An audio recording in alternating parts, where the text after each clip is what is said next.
નમસ્તે વિદ્યાર્થી મિત્રો, ચાલો આજે આપણે ધોરણ 8 ગુજરાતીની અંદર પાઠ 7મો દેશભક્ત ઝઘડુશા તે પાઠને સમજીએ. તો આપણી જય ભગવાન વિદ્યાલયની આ યુટ્યુબ ચેનલની અંદર આજે આપણે દેશભક્ત ઝઘડુશા પાઠને સારી રીતે સમજીએ. જો આપે આ ચેનલને, આપણી જય ભગવાન વિદ્યાલયની ચેનલને સબસ્ક્રાઈબ ન કરી હોય તો એક સબસ્ક્રાઈબનું બટન છે, આપ દબાવી દેજો અને બાજુમાં બેલ આઇકન છે એ પણ ખાસ દબાવવાનું ભૂલતા નહીં. અને હવે આપણે પાઠ જોઈએ, પાઠ 7 દેશભક્ત ઝઘડુશા, જેના લેખક રમણલાલ સોની. એનો જન્મ 1908 અને મૃત્યુ 2006. 1908માં એમનો જન્મ થયો અને 2006માં એમનું મૃત્યુ થયું છે. તો રમણલાલ પીતાંબરદાસ સોનીનો જન્મ અરવલ્લી જિલ્લાના મોડાસા તાલુકાના કોકાપુર ગામમાં થયો હતો. રમણલાલ સોની, તો અહીંયા આપણે રમણલાલ સોની વિશે જોઈએ તો આ આખો પરિચય રમણલાલ સોની વિશે છે અને નીચેનો જે ફકરો બીજો આપ્યો છે એ પાઠ વિશે આપવામાં આવેલો છે. તો આ રમણલાલ સોનીનો જન્મ મોડાસા તાલુકાના કોકાપુર ગામની અંદર થયો હતો. બંગાળી ભાષા અને સાહિત્યનો તેમને ગાઢ પરિચય છે. એ મૂળ એની ભાષા છે એના ઉપર ખૂબ એને વિશેષ જો ભાષાનું મહત્ત્વ હોય તો એ બંગાળી ભાષા ઉપર એને વધારે સારો પરિચય છે. રવિન્દ્રનાથ ઠાકુર અને શરદબાબુના ઘણા પુસ્તકોનો તેમણે ગુજરાતીમાં અનુવાદ કરેલો છે. તે એને ગુજરાતીમાં તે અનુવાદ મતલબ ભાષાંતર કરેલું છે. વિશેષ તેઓ બાળકાવ્ય, બાળ વાર્તાઓ અને બાળ નાટકોના સર્જક તરીકે જાણીતા છે. એને સૌથી વધારે કૃતિ બનાવવામાં બાળ કાવ્ય, બાળ વાર્તાઓ અને બાળ નાટકો એ એમને ખૂબ વધારે બનાવેલા છે. તેમની સાહિત્ય સેવા માટે 1996માં તેમને રણજીતરામ સુવર્ણચંદ્રક અર્પણ કરવામાં આવેલો હતો. 1996માં એમને રણજીતરામ સુવર્ણચંદ્રક એક એમને સાહિત્ય કૃતિનો એવોર્ડ તેમને મળેલો હતો. વિશ્વની લોકકથાઓ, ગ્રીસનો લોકકથા ભંડાર, સંત સાગર વગેરે એમના જાણીતા પુસ્તકો છે. આ બધા એમના પુસ્તકો છે. તો આખાઈ રાજ્યની, હવે આ પાઠ વિશે આપણે જોઈએ તો કે આખાઈ રાજ્યની સંપત્તિમાં રાજા અને પ્રજા સમજપૂર્વક અને ધીરજપૂર્વક ઉકેલ લાવે તો સમસ્યા હળવી થઈ જાય છે. આખા રાજ્યની કોઈ પણ આપત્તિ હોય, આપત્તિ એટલે મુશ્કેલી, રાજ્યમાં કોઈ પણ પ્રકારની આપત્તિ આવે, રાજ્યમાં કોઈ પણ પ્રકારની મુશ્કેલી આવે તો એ આપત્તિમાં, એ મુશ્કેલીમાં રાજા અને પ્રજા બંને સાથે મળી અને જો કોઈક સરસ એનો ઉકેલ ધીરજપૂર્વક શાંતિથી જો એનો ઉકેલ માગે તો એ મળી શકે છે. દાનવીર ભામાશાની જેમ એક ઝઘડુશા પણ નગર શેઠ તરીકે માનવતાવાદી અભિગમ ધરાવે છે. જેમ પહેલાં દાનવીર ભામાશાનું નામ છે એવી રીતે શેઠ ઝઘડુશા એ પણ એક લોકોની સેવા કરવા માટે હંમેશા તત્પર રહેતા હોય છે, આગળ રહેતા હોય છે. આપબળે એકઠી કરેલી કમાણી અને સંચિત કરેલા અનાજના કોઠારોને સંકટ સમયે પ્રજા માટે ખુલ્લા મૂકી દેનાર ઝઘડુશાના દિલની ઉદારતાનો સરસ પરિચય આ લેખકે આ એક નાટક દ્વારા કરવામાં આવેલો છે કે ઝઘડુશાની અંદરની ઉદાર દિલતા, એની ઉદારતા કેવી છે એ આ નાટકની અંદર બતાવવામાં આવ્યું છે. સ્થળ તો કે પાટણના રાજા વિશળદેવનો દરબાર. પાટણના રાજા વિશળદેવનો એક દરબાર છે, એની આ વાત આ પાઠની અંદર એક નાટક, આપણે એક નાટક ભજાવી પણ શકીએ, મતલબ નાટ્ય રૂપાંતર છે એટલે આપણે નાટક તરીકે પણ આને રજૂ કરી શકીએ. રાજા વિશળદેવ દરબાર ભરીને બેઠા છે પણ સૌના મોં ઉદાસ છે. આખા એ દરબારમાં જાણે નિરાશાની ઘેરી છાયા ફરી વળેલી છે. રાજાની સામે જોશીજીએ ટીપણું પહોળું કરીને બેઠા છે. તે આંગળીના વેઢા પર આંકડા માટે છે. રાજ જોશી છે, એ રાજ જોશી એટલે રાજ્યના જ્યોતિષી છે, એ ટીપણું પહોળું કરીને, ટીપણું મતલબ પંચાંગ, એ પંચાંગ ખોલે છે અને પોતાના આંગળીના વેઢા ગણે છે. એટલે એક અનુમાન લગાવે છે કે આ વર્ષે વરસાદ શું થવાનો છે, પોતે જોશ છે એ જોવે છે. રાજા પૂછે છે જ્યોતિષીને, તે જોશીજી આ વર્ષે વરસાદ નથી શું? એને પૂછે છે શું આ વર્ષે વરસાદ નથી થવાનો? એક એની આગાહી પૂછે છે કે શું થશે? જોશી મતલબ જ્યોતિષી, મહારાજ મને થાય છે કે કાળવાણી ઉચ્ચારતા મારી જીભ કપાઈ કેમ નથી જતી? એ કહે છે કે હું કાળવાણી એટલે એવા ખરાબ જે હવે થવાનું છે કાળ ખોટું થવાનું છે, ખરાબ થવાનું છે એવું બોલતા મારી જીભ કેમ કપાતી નથી? રાજા: સમજી ગયો, હું સમજી ગયો જોશી, હવે બોલવાની જરૂર નથી. રાજા કહે છે કે કંઈ વાંધો નહીં, હું સમજી ગયો છું, હવે તમારે કશું બોલવાની જરૂરિયાત નથી. એટલામાં બહારથી ઘણા લોકોનો પોકાર સંભળાય. પોકાર એટલે અવાજ.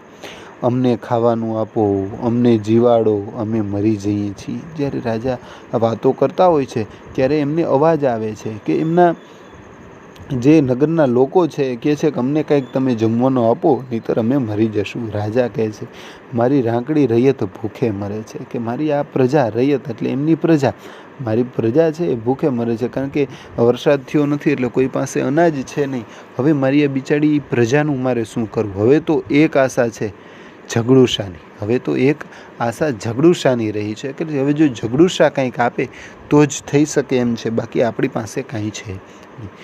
પ્રધાનજી એમને તેડી લાવવા કચ્છ ગયા છે, આજકાલમાં આવી જવા જોઈએ. એટલે કે છે કે પ્રધાનજી એમને લેવા માટે કચ્છ ગયા છે, હવે આજકાલમાં આવી જવા જોઈએ. પહેલાંના સમયમાં જેમ ઘોડેસવારો દ્વારા મતલબ જતા હતા તો એક જગ્યાએથી બીજી જગ્યાએ જતા સમય લાગતો હતો, તો કહે છે કે આજકાલમાં હવે એ આવી જશે.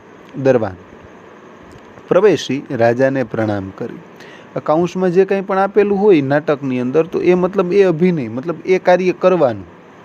પ્રવેશી એટલે એક દરબાન છે એ સ્ટેજ ઉપર પ્રવેશ કરે છે, રાજાને પ્રણામ કરે છે, પછી બોલે છે મહારાજ, કચ્છના શાહ સોદાગર શેઠ ઝઘડુશા પધાર્યા છે, પ્રધાનજી પણ સાથે છે. રાજા એકદમ ઉત્સાહમાં આવી, રાજા આનંદમાં આવી જાય છે, કારણ કે એને એવું થાય છે કે આ અહીંયા ઝઘડુશા પાસેથી કંઈક અનાજ મળશે તો પ્રજાને કંઈક જીવી શકશે. એકદમ એને અંદર લઈ આવો. ઝડપથી બોલે છે, કાંઈ ઝડપથી તમે એને અહીંયા લઈ આવો. દરવાજે જે ઊભેલો સૈનિક હોય તે નમ્રતાથી, આદરથી, મહારાજ, પ્રધાનજીએ કહેવડાવ્યું છે કે શેઠ ઝઘડુશા સોદાગર છે, તેમનો સત્કાર કરવા આપ પોતે. એટલે જ્યારે પ્રધાનજી દરબાન બોલે છે, દરબાન વાત કરે છે કે સાહેબ મહારાજ, પ્રધાનજીએ એવું કીધેલું છે, પ્રધાનજીએ કહેવડાવ્યું છે. જ્યારે પ્રધાનજીએ એવું કીધું છે કે શેઠ ઝઘડુશા સોદાગર છે, એ ટૂંકમાં મોટા વેપારી છે, એમનો સત્કાર કરવા, સત્કાર એટલે એમનો આદર આપવા, એમનું સ્વાગત કરવા માટે આપ પોતે અહીંયાથી અટકી જાય છે. ટૂંકમાં આગળ બોલતો નથી, પણ એમનું કહેવાનું એવો છે કે એ મોટા શેઠ છે, એ આપણા રાજ્યમાં આવ્યા છે, તો એનું સ્વાગત કરવા માટે તમે પોતે પધારો. રાજા સમજ્યો, એમના સત્કાર માટે મારે જ સમા જવું જોઈએ. એટલે કે છે કંઈ વાંધો નહીં, હું સમજી ગયો છું. રાજા કહે છે હવે એમનું સત્કાર, એમના સ્વાગત માટે હું પોતે આવું છું. પ્રધાનજીની વાત સાચી છે. રાજા ગાદી પરથી ઊભો થઈ જાય છે, આખી કચેરી ઊભી થઈ જાય છે. પછી રાજા ઝઘડુશાનો સત્કાર કરવા પ્રવેશ દ્વાર ભણી જાય છે. ભણી એટલે તરફ. પોતે રાજા ઊભા થાય છે, રાજા ઊભા થતાં જોઈ બીજા બધા પણ એને માન આપવા માટે ઊભા થાય છે. ઊભા થતાં રાજા પ્રવેશ દ્વાર, જ્યાંથી પ્રવેશ થવાનું હોય તેના તરફ એ શબ્દ આપ્યો છે કે ભણી એટલે એના તરફ. સામેથી પ્રધાન ઝઘડુશાને લઈ આવે છે, સામેની બાજુએથી પ્રધાન છે ઝઘડુશાને લઈને આવે છે. ઝઘડુશાને જોઈ રાજા ઝડપથી પગલાં ભરી એની સામે જાય છે. ઝડપથી પગલાં ભરવા એટલે ઉતાવળથી ચાલુ, ઝડપથી પગલાં ભરી અને એની પાસે જાય છે. તેવી જ રીતે ઝઘડુશા પણ ઝડપ કરે છે, સામેથી રાજા પણ ઝડપ કરે છે અને અહીંયાથી ઝઘડુશા પણ ઉતાવળથી ચાલે છે. બંને એકબીજાને વહાલથી ભેટે છે. પછી રાજા ઝઘડુશાનો હાથ પકડી રાજગાદી તરફ દોરી જાય છે અને પોતાની જોડે જ ગાદી પર તેમને બેસાડે છે. બંનેના બેઠા પછી પ્રધાન અને દરબારીઓ પોતપોતાના આસન પર બેસી જાય છે. હવે રાજા છે એ ઝઘડુશાને પોતાની ગાદીમાં, પોતાની બાજુમાં બેસાડે છે અને એને ટૂંકમાં એને ખૂબ સારું માન આપે છે. ઝઘડુશા કહે છે મહારાજ, ઓચિંતો કેમ યાદ કર્યો મને? ઝઘડુશા વાત કરે છે કે મહારાજ, રાજાજી, તમે મને ઓચિંતો તમે મને શું કામ અહીં બોલાવ્યો છે? રાજા, સુખ દુઃખની વાતો કરવી છે શેઠજી. ગુજરાતમાં આજે 3 વર્ષથી કારમો દુકાળ ચાલે છે. 3 વર્ષથી દુકાળ ચાલે છે, મતલબ કોઈ પણ પ્રકારનું જરા પણ વરસાદ ન પડે, અને વરસાદ ન પડવાથી ખેતીમાં પણ કંઈ ન પાકે. એનાથી કહે છે કે ખૂબ જ એવો કારમો દુકાળ અત્યારે ગુજરાતની અંદર ચાલે છે. ઝઘડુશા બોલે છે, એકલા ગુજરાતની કાં વાત કરો છો? આખા હિન્દુસ્તાનમાં આજે દુકાળ છે.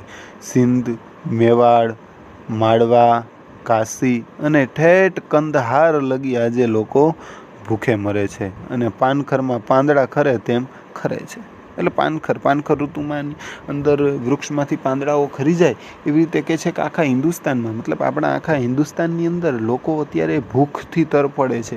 પાંદડા ખરે છે એમ ખરે છે એટલે મૃત્યુ પણ ઘણા લોકો પામી રહ્યા છે. વખત એવો બારીક છે કે ભલભલાની લાજ જવાનો વખત છે. 7 ખોટના દીકરાના મોંમાંથી બાપ બટકું રોટલો કાઢી અને ખાય છે. મુઠ્ઠી ધાન સારું મા બાપ છોકરાને વેચે છે.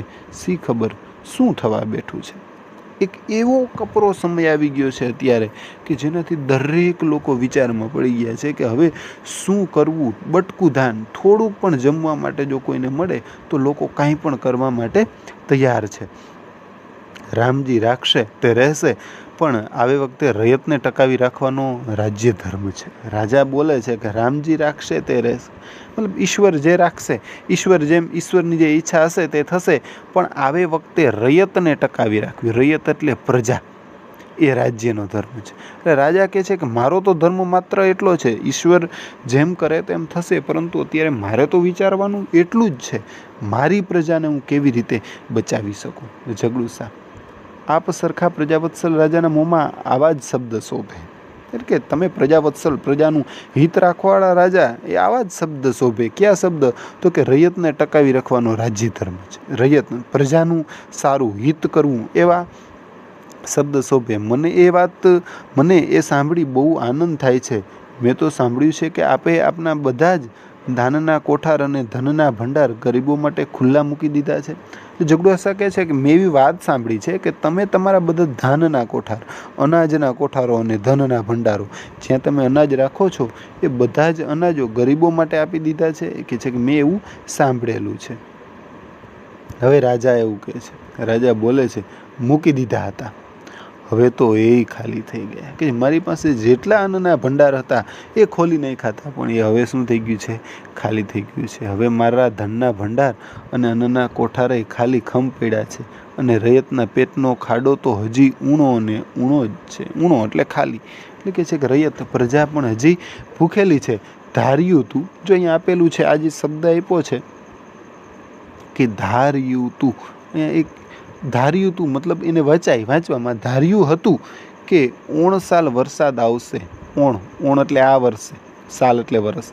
ધાર્યું તું કે 9 સાલ મતલબ આ વર્ષે વરસાદ આવશે અને સૌ સારાવાના થશે, પણ વરસાદ આવ્યો નહીં. અધૂરામાં પૂરું, તીડ પડ્યા, લોકો ત્રાહિમામ પોકારે છે.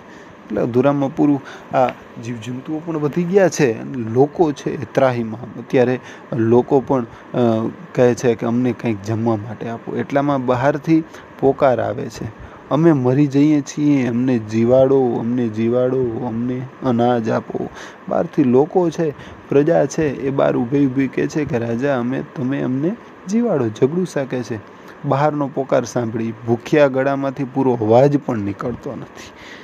ઝઘડુસા સાંભળીને બોલે છે કે આ લોકો બોલે છે બારે, ભૂખ્યા, એના ગળા ભૂખ્યા છે, કાંઈ બોલી શકતા નથી. રાજા, વસતીનું આ દુઃખ એ મારું દુઃખ છે, પણ નિવારણનો કોઈ રસ્તો મને દેખાયો નહીં, ત્યારે હું મૂંઝવણમાં મૂંઝાયો. એવે વખતે તમે યાદ આવ્યા. એટલે કે છે કે હવે આ લોકોને કેવી રીતે બચાવવા એ મને કાંઈ ખબર ન પડી, એટલા માટે તમને યાદ, ઝઘડુસા તમને યાદ કર્યા. ઝઘડુસા નવાઈ પામીને, હું યાદ આવ્યો? કેવી રીતે? ઝઘડુસા કહે છે કે મને આવી દુઃખના સમયમાં તમે મને યાદ કર્યો, કેવી રીતે? હું તો એવું શું કરી શકું? રાજા કહે છે મારા સાંભળવામાં આવ્યું છે કે પાટણમાં ઝઘડુસાની માલિકીની કેટલીક અનાજની વખારો છે. એટલે કહે છે કે મેં એવું સાંભળ્યું છે કે પાટણની અંદર તમારા માલિકીની કેટલીક વખારો છે. વખાર એટલે જે જગ્યાએ ગોડાઉન એક પ્રકારના, કે જ્યાં અનાજ ભરેલા હોય. ઝઘડુસાની માલિકીની અનાજની વખારો? મહારાજ, આપની કંઈક ભૂલ થાય છે. મારી માલિકીની કોઈ અનાજની વખાર મેં પાટણમાં કે કોઈ શહેરમાં રાખી જ નથી. એટલે મારી પાસે એવું કશું છે જ નહીં કે જેમની અંદર અનાજની વખાર હોય. રાજા, તો અમે સાંભળ્યું એ શું? રાજા કહે છે તો અમે તો એવું સાંભળ્યું છે કે ઝઘડુસા પાસે ઘણું બધું અનાજ છે અને એને વખારમાં સાચવી રાખેલું છે. ઝઘડુસા, કંઈક સમજ ફેર થઈ હશે મહારાજ, કારણ કે વખારો મારી ખરી ને. એટલે કે છે કે કંઈક સમજ ફેર થયું છે, કારણ કે મારી વખાર ને. રાજા નવાઈ પામી, વખારો આપની છે અને છતાં એ આપની માલિકીની નથી, એમ આપનું કહેવું છે? ઝઘડુસા, વાત એમ છે કે વખારો મારી છે એ વિશે કંઈ શંકા નથી. રાજા: અને એ વખારમાંનું અનાજ? ઝઘડુશા: એ અનાજ મારું નથી. ઝઘડુશા કહે છે વખાર મારી છે એ તમે સાંભળ્યું હશે, એ વાત સાચી, પરંતુ વખારની અંદર રહેલું અનાજ મારું છે નહીં. રાજા હતાશ બની છે. હતાશ એટલે દુઃખી થઈ જાય છે. એ અનાજ તમારું નથી તો શું એ કોઈને દઈ દીધું છે? એટલે કે છે કે અનાજ તમારું નથી, તમે એ અનાજ એની અંદર છે શું તમારું નથી, તો શું તમે એ કોઈને આપી દીધું છે? બીજા કોઈને દઈ દીધું છે? કોને દીધું? ક્યારે દીધું? હું તમને એના મોં માગ્યા દામ આપત. એટલે રાજા કહે અરે તમે મને કીધું તો હું તમને પૈસા આપત, તમે જેટલા કહો એટલા આપત, પણ મારે અત્યારે અનાજની જરૂર છે. ઝઘડુશા: એ અનાજ મારું નથી એ નિશ્ચિત છે. મેં કોને દીધું અને ક્યારે દીધું એ જાણવું હોય તો એમ કરો ને, એ વખારો ખોલાવી એની તપાસ કરાવો ને. એટલે કે જો તમારે જાણવું હોય તો વખાર ખોલાવો અને એની તપાસ કરાવો. રાજા: કેવી રીતે ખબર પડશે? ઝઘડુશા: એમ જ ખબર પડશે. દરેક વખારની અંદર ભીતપત્ર પર તાંબા પત્રમાં લેખ લખાવી અને જડાવેલો છે. તેમાં એ અનાજના માલિકના નામ ઠામ બધું લખેલું છે. તાંબાપત્ર ભીતપત્ર ઉપર દિવાલ ઉપર તાંબાના પત્ર ઉપર મેં લખાણ લખાવ્યું છે અને એમાં એ અનાજના જે કોઈ પણ માલિક છે એમનું નામ ત્યાં લખેલું છે. તાંબાપત્ર આપણે સમાજના પાઠની અંદર આપણે જોઈ ગયેલા હતા. તાંબાપત્ર ત્યાં પરિચય પણ આપેલો છે તાંબાપત્ર વિશેનો, કે જૂના સમયની અંદર પહેલાંના સમયમાં રાજા તાંબાપત્રમાં ભોજપત્ર, તમાલપત્ર વગેરેની અંદર પોતાના લખાણ બધું લખાવતું હતું. તો અહીંયા ઝઘડુશાએ પણ આવી રીતે તાંબાપત્રમાં ત્યાંના માલિક લખાવેલા છે. રાજા બોલે છે ઠીક છે, હું એ માલિકની પાસે જઈશ ને કહીશ કે સુકાળ થયે તેને એક દાણા સાથે મોતી ગણીને આપીશ, પણ આજે મારી પર આટલી દયા કરો. રાજા કહે છે કંઈ વાંધો નહીં, જે એનો માલિક હશે ને એ માલિક પાસે હું જઈશ અને એમને વિનંતી કરીશ કે સુકાળ થયે, સુકાળ એટલે સારો સમય, કાળ એટલે સમય, સુ એટલે સારો સમય થશે, મતલબ વરસાદ થશે ત્યારે એક દાણા સાથે મોતી ગણીને આપીશ. એટલે કે જેટલા દાણા હશે ને એટલા મોતી, મતલબ એની જેટલી કિંમત જોતી હશે એટલે હું આપીશ, પણ અત્યારે મને અનાજ આપે અને મારી પ્રજા ઉપર દયા કરે. ઝઘડુશા: જે રાજાના દિલમાં રયતના સુખ દુઃખનો આવો ખ્યાલ છે તેને અનાજ જરૂર મળી રહેશે. એટલે ઝઘડુશા કહે છે કાંઈ વાંધો નહીં, જે રાજા પ્રજા વિશે જો એટલું સારું વિચારતા હોય તો એને જરૂર માટે એને અનાજ મળી રહેશે. રાજા: મળી રહેશે? કોટવાલજી જાઓ, વખાર ઉગાડો અને લેખ અહીં લાવો. એટલે કે છે કે કોટવાલજી જાઓ અને એ જે સૈનિક, એના જે મેન સૈનિક છે એને કહે છે કે તમે જાઓ અને વખારની અંદર જઈને લેખ લઈ આવો. કોટવાલ જેવી આજ્ઞા મહારાજ. જવાનું કરે છે. એ જવાની જ્યાં ઈચ્છા કરે ત્યાંથી બહાર નીકળવાનું કરે છે ત્યારે ત્યાં જ ઝઘડુશા બોલે છે મહારાજ આપે આટલી તકલીફ લેવાની કંઈ જ જરૂર નથી, હમણાં જ મારા માણસો લેખ લઈ અને અહીં આવતા હશે, મેં ક્યારના તેમને ત્યાં મોકલી દીધા છે. એટલે ઝઘડુશા રાજાને રોકે છે કે તમારે કોઈને મોકલવાની જરૂર નથી, પણ મેં મારા માણસોને પહેલેથી ત્યાં મોકલી દીધા છે અને એ ત્યાંથી એ લેખ લઈને આવે જ છે. એટલામાં હાથમાં તાંબાપત્રું લઈને એક માણસ સભામાં દાખલ થાય છે. બધા એની સામે જોઈ રહે છે. પહેલાં એ રાજાને જ્યારે એટલી વાતો કરતા હોય છે ત્યાં તો એનો માણસ આવે છે, તાંબાપત્રું લઈને આવે છે અને બધા તેની સામે એની સામે જોવે છે. પહેલાં એ રાજાને અને પછી ઝઘડુશાને પગે લાગે છે, મતલબ એને નમન કરે છે, એને વંદન કરે છે અને પત્રું ઝઘડુશાના હાથમાં મૂકે છે. જે તમાલપત્ર તાંબાનું પતરું છે, તાંબા પતરું એ ઝઘડુશાના હાથમાં મૂકે છે, એમને વંદન પગે લાગીને પછી ઝઘડુશાએ પતરું રાજાના હાથમાં ઝઘડુશાને આપે છે. એટલે ઝઘડુશાએ પતરું રાજાને અર્પિત કરે છે. રાજા: આ જ એ લેખ? રાજા કહે છે કે શું આ એ જ લેખ છે? ઝઘડુશા: હા મહારાજ, પંડિતજી પાસે વંચાવો. કહે છે કે હા તમે પંડિતજી પાસે એ લેખ વંચાવો. રાજા બોલે છે પંડિતજી લો આ લેખ વાંચો. કહે છે પંડિતજી તમે આ લેખને વાંચો. પંડિતજી ઊભા થઈને આગળ આવે છે. ઉઘાડા ડીલ પર ઉપરણો અને માથે પંડિત શાહી પાઘડી શોભે છે. રાજાની સામે આવી પ્રણામ કરી પતરું હાથમાં લે છે. હવે પંડિતજી તો પણ ત્યાં આવે છે, ત્યાં આવી અને હાથમાં પતરું લે છે. પંડિતજી પતરું વાંચે છે. મહારાજ સાંભળો, આમાં લખ્યું છે કે આ વખાર ઝઘડુશાની છે, પણ વખારમાંનું બધું જ અનાજ એના ભૂખે મરતા ગરીબ ભાઈ ભાંડુઓનું છે. વાહ! પંડિત બોલે છે, વાંચે છે કે મહારાજ આ વખાર ઝઘડુશાની છે, પણ વખારમાંનું બધું જ અનાજ એના ભૂખે મરતા ભાઈ ભાંડુઓનું છે. દેશની ભૂખે મરતી વસ્તી આ અનાજની માલિક છે. એના એક એક દાણા પર ઝઘડુસાનો હક નથી. આખી સભા આ સાંભળી ઘડીક પર સ્તબ્ધ બની જાય છે. પછી કળ વળતા બધા વાહ વાહ પોકારે છે. પેલા બધું જોવે છે તો જ્યારે ઝઘડુસાની જે તાંબાના પત્રમાં વાંચે છે કે આ બધી જ વખાર ઝઘડુસાની છે, પણ તેનું અનાજ એમનું છે નહીં. વાહ વાહ કરવા લાગે છે. રાજા, વાહ ઝઘડુસા વાહ. ઊભો થઈ જઈ ઝઘડુસાને ભેટી પડે છે. રાજા ઊભા થાય છે, ઝઘડુસાને ભેટે છે. તમે તો કહેતા હતા ને કે અનાજ તમારું નથી. ત્યારે કહે છે કે રાજા કહે છે કે તમે તો એમ કહેતા હતા કે અનાજ તમારું નથી. ઝઘડુસા, તો મારું મતલબ આ મારું થોડું છે, એ તો ગરીબોનું છે. આ અનાજમાંથી એક દાણો લેવાનો મને હક નથી. કહે છે કે આ અનાજનો એક પણ દાણો મારો, મતલબ હું એનો હક, મતલબ મારે એનો કોઈ પણ હક નથી. એટલામાં બીજો માણસ હાથમાં પતરું લઈ અને આવી પહોંચે છે. તે રાજાને તથા ઝઘડુસાને પગે લાગી લેખ ઝઘડુસાના હાથમાં મૂકે છે. ઝઘડુસા તે રાજાને સોંપે છે અને રાજા પંડિતને આપે છે. એટલી વાત કરતા હોય છે ત્યાં તો એનો બીજો માણસ આવે છે. બીજો માણસ આવી અને એને બીજો પણ લેખ આપે છે. હવે એ બીજો લેખ આવતાની સાથે પંડિત બીજો લેખ વાંચે. બીજો લેખ આવ્યો છે, વાંચે છે અને પંડિતજી કહે છે, મહારાજ સાંભળો, હવે હું બીજી વખારનો લેખ વાંચું છું. એમાં લખ્યું છે વખાર ઝઘડુસાની છે, પણ વખારમાંનું બધું અનાજ એના ભૂખે મરતા ગરીબ ભાઈ ભાંડુઓનું છે. દેશની ભૂખે મરતી વસ્તી આ અનાજની માલિક છે.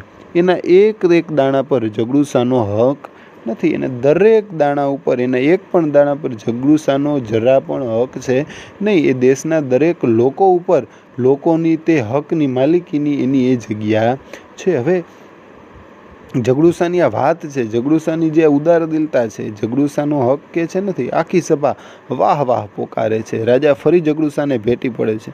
એવામાં ત્રીજો માણસ પ્રવેશે છે. પહેલાની પેઠે તે પતરું પણ ઝઘડુસાના અને રાજાના હાથમાં થઈ અને પંડિતના હાથમાં આવે છે. એટલે જે ત્રીજો માણસ આવે છે એ પણ રાજાને પગે લાગે છે, ઝઘડુસાને પગે લાગે છે અને પહેલાની પેઠે મતલબ પહેલાની માફક ઝઘડુસાને પગે લાગી ઝઘડુસાના હાથમાં એ પતરું આપે છે. તો ઝઘડુસા છે એ તાંબાનું પતરું છે એ રાજાને આપે છે અને રાજા પંડિતને આપે છે. પંડિત, હવે ત્રીજી વખારનો આ લેખ સાંભળો.